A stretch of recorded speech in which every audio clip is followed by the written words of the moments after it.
కూడా సంబంధాలు ఉన్నాయి అని బోలే బాబా దట్ మీన్స్ హర్ష డైరీ రాసుకున్నటువంటి ఒక మెమరాండం ఆఫ్ అండర్స్టాండింగ్. ఇవన్నీ కూడా అధికారిక పత్రాలతో ఎస్టాబ్లిష్ అయినాయే, ఇదేదో మా నోటు మాటలతో ఎస్టాబ్లిష్ అయినట్టు కాదు. నేనేమంటానంటే అసలు బోలే బాబా డైరీనే ఈరోజు ఏదైతే బోలే బాబా లాంటి ఒక దుర్మార్గుడు ఆంధ్రప్రదేశ్ రాష్ట్రంలో తిరుమల తిరుపతి దేవస్థానంలోకి వచ్చి డైరీ మిల్క్ మొత్తాన్ని వ్యవస్థను నాశనం చేశాడు అని చెప్పినటువంటి బోలే బాబా డైరీకి సంబంధించినటువంటి ఒక వ్యవస్థ ఈ రాష్ట్రంలోకి తిరుమలలోకి ఎంటర్ అయింది. ఎవరి మీద అయ్యా అంటే మీ హయాంలోనే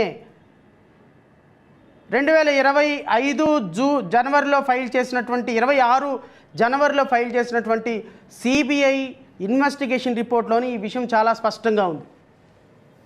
నేను అడుగుతున్నా చంద్రబాబు నాయుడు గారిని, అసలు బోలే బాబా తిరుమల వెంకటేశ్వర స్వామి దగ్గరికి రావటానికి కారణం ఎవరు? మీరు కాదా? మీ ప్రభుత్వంలో అధికారులు కాదా? ఛార్జ్షీట్లో చదివి వినిపిస్తాను నేను. ఛార్జ్షీట్లో 64వ పేజీ. Investigation revealed that about 1 month after the above plant inspection on 26/2018. ఎవరు సార్ 26/2018 అధికారంలో ఉంది? తెలుగుదేశం ప్రభుత్వం.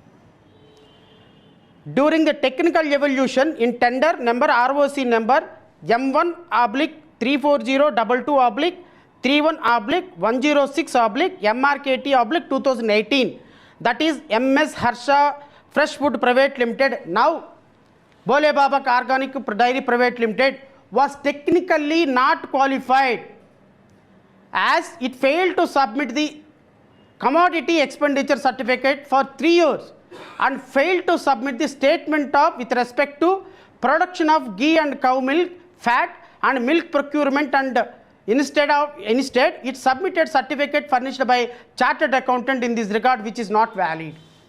2018లో బోలే బాబాని తీసుకొచ్చి తిరుమల తిరుపతి దేవస్థానంలోకి పెట్టే సందర్భంలో వాళ్ళకి మిల్క్ ప్రొడక్షన్ లేదు అని, కౌగి ప్రొడక్షన్ లేదు అని, ఏ విధమైన ప్రొడక్షన్ చేసేటువంటి అవకాశం లేదు అని వాస్తవాలు ఉన్నప్పటికీ మీ టెక్నికల్ టీం తిరుమల తిరుపతి దేవస్థానంలో 2018లో పనిచేస్తున్నటువంటి టెక్నికల్ టీం మీ యొక్క టీటీడీ అధ్యక్షుడు నాకు తెలిసినంత వరకు యాదవ్ అనుకుంటా అతను కూడా ఎంక్వైరీ చేయాల్సిందే.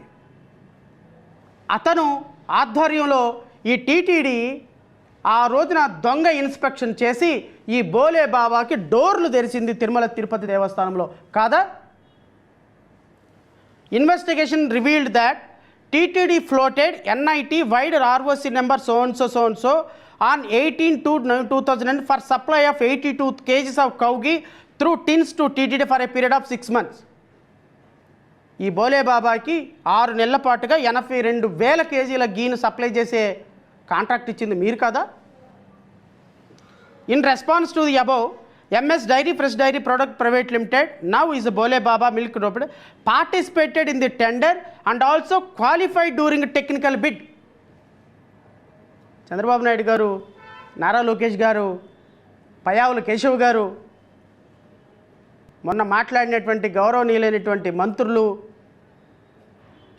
అందరికంటే గౌరవనీయులైనటువంటి ఉప ముఖ్యమంత్రి పవన్ కళ్యాణ్ గారు టెండర్ల ప్రక్రియలో పార్టిసిపేట్ చేస్తే అసలు ఏమీ లేని చోట ఆకాశంలో గాలిని తీసుకొచ్చి బోలే బాబాకి ఎంట్రన్స్ ఇచ్చి హారతి పట్టి బోలే బాబాని తిరుమల తిరుపతి దేవస్థానంలోకి తీసుకొచ్చింది మన చంద్రబాబు నాయుడు గారేం సార్? అప్పుడు మనం ఎక్కడున్నాము? మనం ఎక్కడో నిద్రపోతున్నాం, మనం ఏదో షూటింగ్లో ఉన్నాం. మనకు అసలు తిరుమల తిరుపతి దేవస్థానం మనం అప్పుడు మర్చిపోయాను. అప్పుడు మీరు సనాతన ధర్మాధికారి కాదు అనుకుంటా. అప్పుడు మీరు శ్రీ భావానికి భక్తులైనటువంటి ఒక ఉద్యమకారులు అనుకుంటా, లేకపోతే చెగోవేరానో. బహుశా మీరు ఇద్దరు చెగోవేరానా అయి ఉండాలి, లేదంటే శ్రీ గారైనా అయి ఉండాలి. ఈ రెండిట్లో ఏదో ఒకటి అండి. సనాతన ధర్మం అప్పటికి లేదు, మనకి ఆ క్యారెక్టర్ మనకి రాలా. అప్పటికి ఆ క్యారెక్టర్ వచ్చేటప్పటికి కొంచెం టైం పట్టింది. కాబట్టి 2018లో జరిగిన విషయాలు పాప సిబిఐ చాలా కష్టపడి తీసుకొచ్చింది సార్. మీకోసం మళ్ళీ నేను చదివి వినిపిస్తున్నా. అది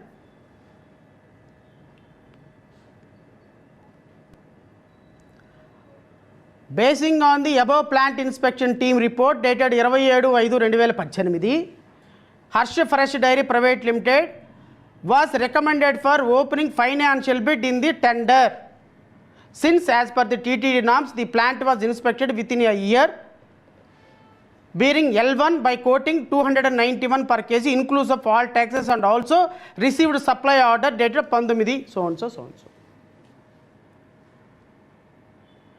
మన హయాంలోనే ఇన్స్పెక్షన్ జరిగింది. టెండర్ ప్రక్రియలో పార్టిసిపేట్ చేయని బోలే బాబాని తీసుకొచ్చి టెండర్స్లో పెట్టించింది మనమే, సప్లై ఆర్డర్ ఇచ్చింది మనమే, సప్లై చేపించింది మనమే.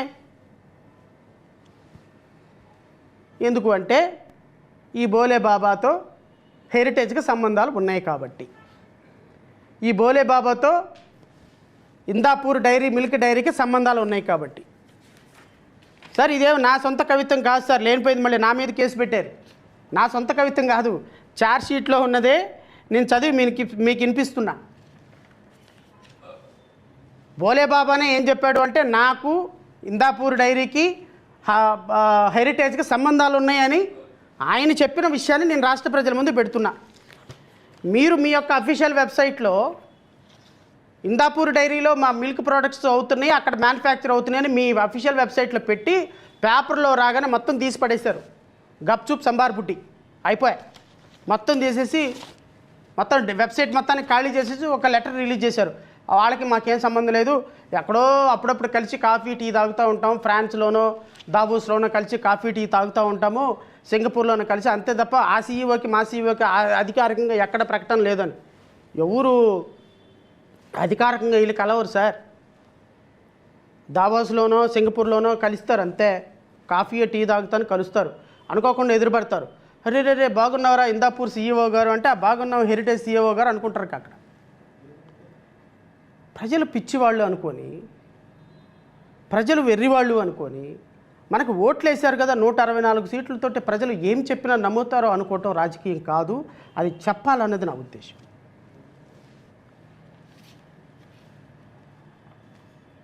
అది చెప్పాలన్నది నా ఉద్దేశం. రాష్ట్ర ప్రజలు అర్థం చేసుకోమని కోరుతున్నా. ఒక రాజకీయ ప్రయోజనాలతోటి ప్రతిపక్ష నాయకుడు క్రిస్టియన్ కాబట్టి, అది ఏ మతమైనా కానివ్వండి, ఆయన క్రిస్టియన్ అయితే మనకేంది, ముస్లిం అయితే మనకేంది. మహారాష్ట్రను పరిపాలిస్తుంది హిందువులు, క్రిస్టియన్స్ ముస్లిమ్స్ బాగాలేదా అక్కడ చెప్పండి? తమిళనాడులో పరిపాలిస్తుంది ఒక కమ్యూనిటీ, మిగతా వాళ్ళు బాగాలేదా? ఆంధ్రప్రదేశ్ని పరిపాలిస్తుంది ఒక క్రిస్టియన్ అనుకుందాం, వాళ్ళు కన్వర్ట్ అయినారు క్రిస్టియన్స్. అయితే ధర్మాల మీద సాహసం తుపాకీ పెట్టి కాల్చేస్తారా? కాల్చేస్తారా అంటున్నా నేను. అంటే ఆ కమ్యూనిటీని యాక్సెప్ట్ చేయటం ఆయన పాపం, అది మీకు వరం. పొద్దునేమో టోపీ, ముస్లిం టోపీ, మధ్యాహ్నమేమో క్రాసు, సాయంత్రమేమో పంచ, ఇది కట్టుకునే పవన్ కళ్యాణ్ అయితే మీకు మంచోడు. 2018లోనేమో చొగోవీరా, 2019లోనేమో శ్రీశ్రీ, 2020లోనేమో సచ్చిదానంద స్వామి, 2021లోనేమో ఇస్మాయిలు, 2024లోనేమో దావీదు. ఈ ఈ ఈ ఈ విధమైనటువంటి డ్రామాలు నాటకాలు ఆడితే మాత్రం అది కరెక్టు. అరే రాజకీయంలో రాజకీయాలు చేయడానికి కొన్ని వేల అంశాలు ఉన్నాయి ముఖ్యమంత్రి గారు. ఈరోజు ఏమైపోయింది? ఎందుకు సైలెంట్ అయిపోయారు టీడీపీ మీడియా? ఎందుకు ఈరోజు టీడీపీ మీడియా ఎందుకు మాట్లాడటం లేదు? ఎందుకు ఈరోజు డిబేట్లు పెట్టడం లేదు? ఎందుకు శ్రీ వెంకటేశ్వర స్వామి ప్రసాదంలో అపవిత్రమైందని అనే మాట మీ నోట్లో నుంచి ఎందుకు మాట్లాడలేదు? అసెంబ్లీలో ఎందుకు విత్డ్రా అయ్యారు? ఢిల్లీలో ఎందుకు మాట్లాడటం లేదు? ఎందుకు మాట్లాడటం లేదు అంటే శాపం గట్టిగా తగిలింది కాబట్టి. ఆల్రెడీ పతనం స్టార్ట్ అయిపోయింది. తెలుగుదేశం పతనం ఆల్రెడీ స్టార్టెడ్. ఇక తెలుగుదేశం పార్టీ ఆంధ్రప్రదేశ్ రాష్ట్రంలో మహా అయితే ఇదిగో ఈ 2 సంవత్సరాలు 2.5 సంవత్సరాల్లో జమిలీ ఎన్నికలు వచ్చేంత వరకే.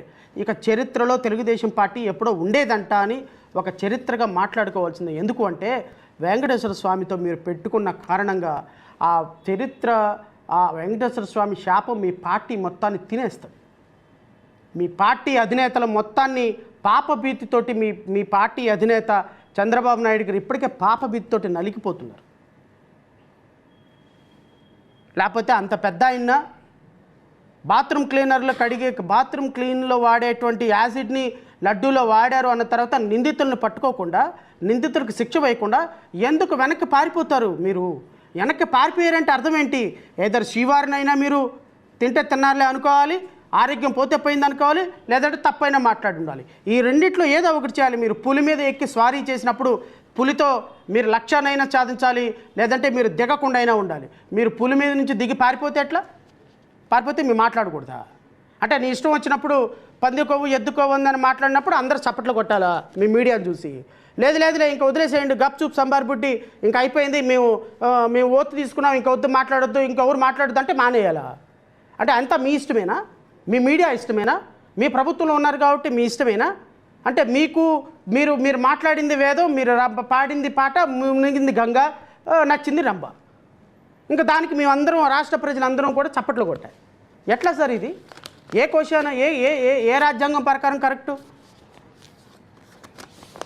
నేను అంటున్నా, ఖచ్చితంగా దీని మీద చర్చ జరగాల్సిందే, దోషులు బయటికి రావాల్సిందే. నిజంగానే వైఎస్ఆర్ కాంగ్రెస్ పార్టీలో ఉన్న వాళ్ళు దోషులైతే జరగాలి, వాళ్ళు శిక్ష పడాలి. మద్యం కుంభకోణంలో అంటే 3,500 కోట్ల రూపాయలు దోచుకున్నారంటే అదంతా ఎలక్షన్లో పంచేశారంట, డబ్బులు లేవంట. డబ్బులు ఇప్పుడు ఇదా మీ కేసులు పెట్టే విధానం? ఇదా మీరు ప్రచారం చేసే విధానం?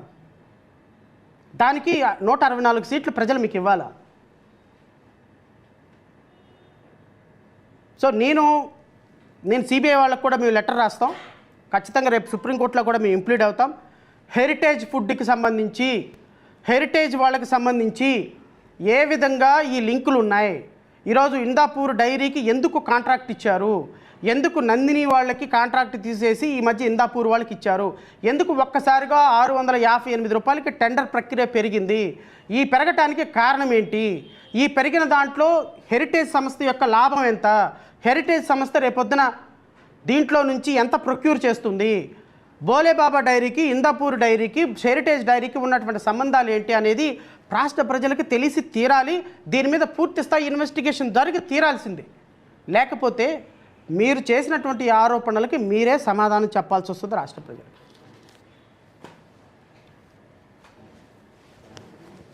ఈ విషయాలన్నింటినీ రాష్ట్ర ప్రజలకి ఎక్స్ప్లెయిన్ చేయడం కోసం, ఈ విషయాలన్నీ రాష్ట్ర ప్రజలతోటి చర్చించడం కోసం రాష్ట్ర ప్రజలు కూడా ఒకసారి ఆలోచించమని కోరుతున్నా. ఇది ఒక మతానికి సంబంధించిన అంశం కానే కాదండి. రాజకీయాలలో ఒక ట్రాన్స్పరెన్సీ, అకౌంటబిలిటీ లేకుండా, భయం భక్తి లేకుండా మేము ఏది మాట్లాడినా ప్రజలు నమ్మేస్తారు, మా వెనుక మీడియా ఉంది అని అనుకోవటం ఎంతవరకు కరెక్టో రాష్ట్ర ప్రజలు ఆలోచించండి.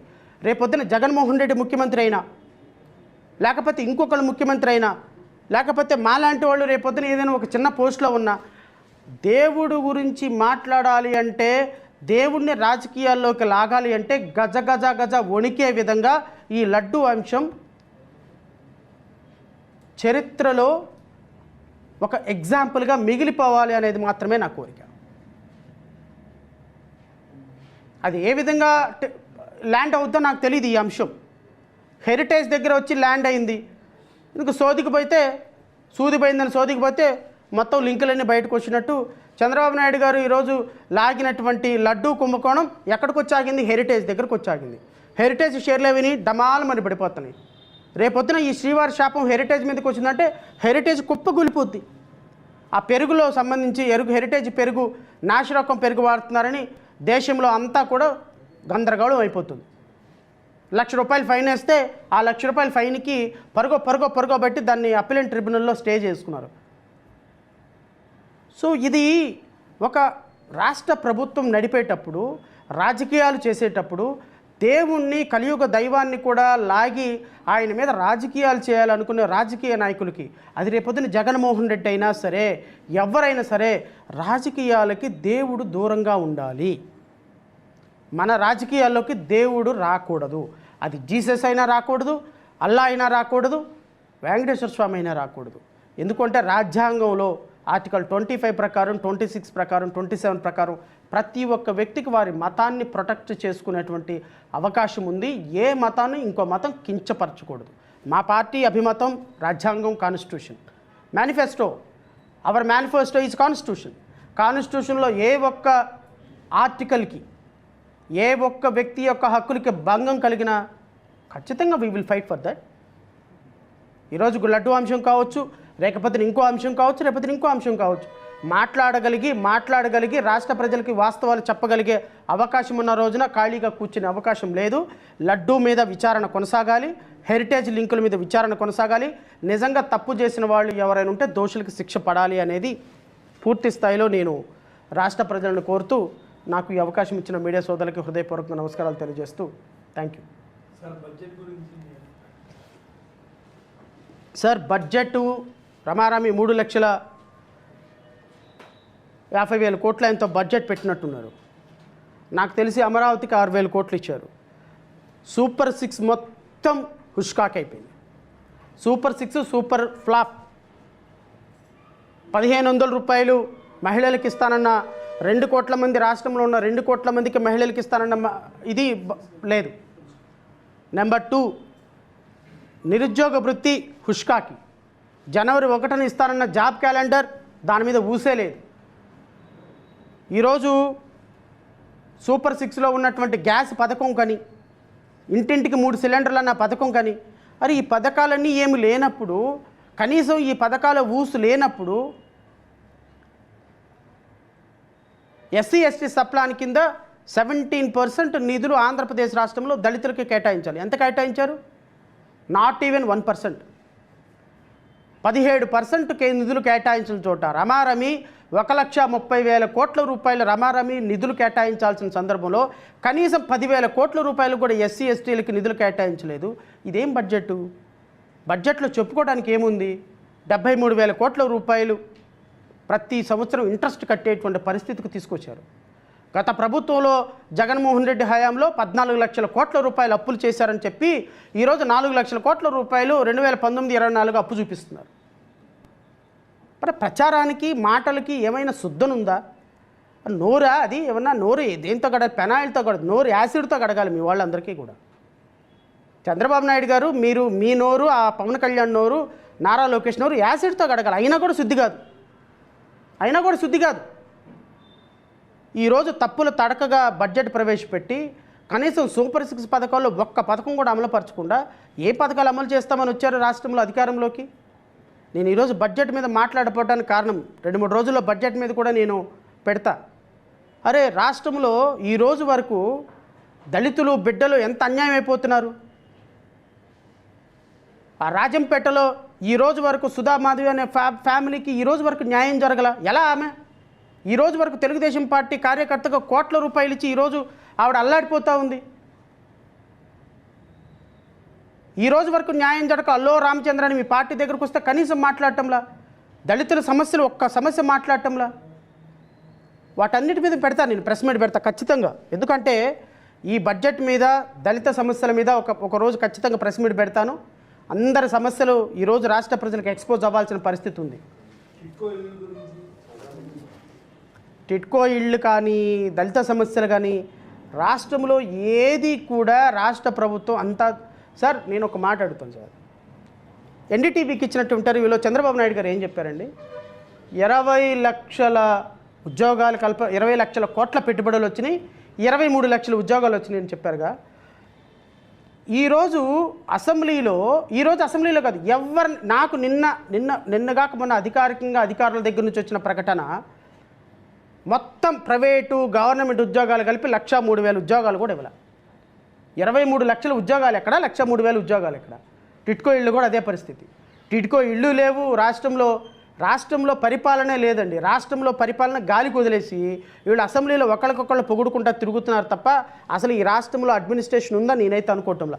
దాన్నన్నిటి మీద నేను ఒక స్పష్టంగా మళ్ళీ ప్రత్యేకంగా మా రాష్ట్ర ప్రజలందరితో డిస్కస్ చేస్తాను. బట్ ఇప్పటికైతే మాత్రం లడ్డూ మీద కన్ఫైన్ అవ్వమని, లడ్డూ విషయంలో రాష్ట్ర ప్రజలందరూ ఒకసారి పునరాలోచించుకోవాలని కోరుతున్నాను. Thank you.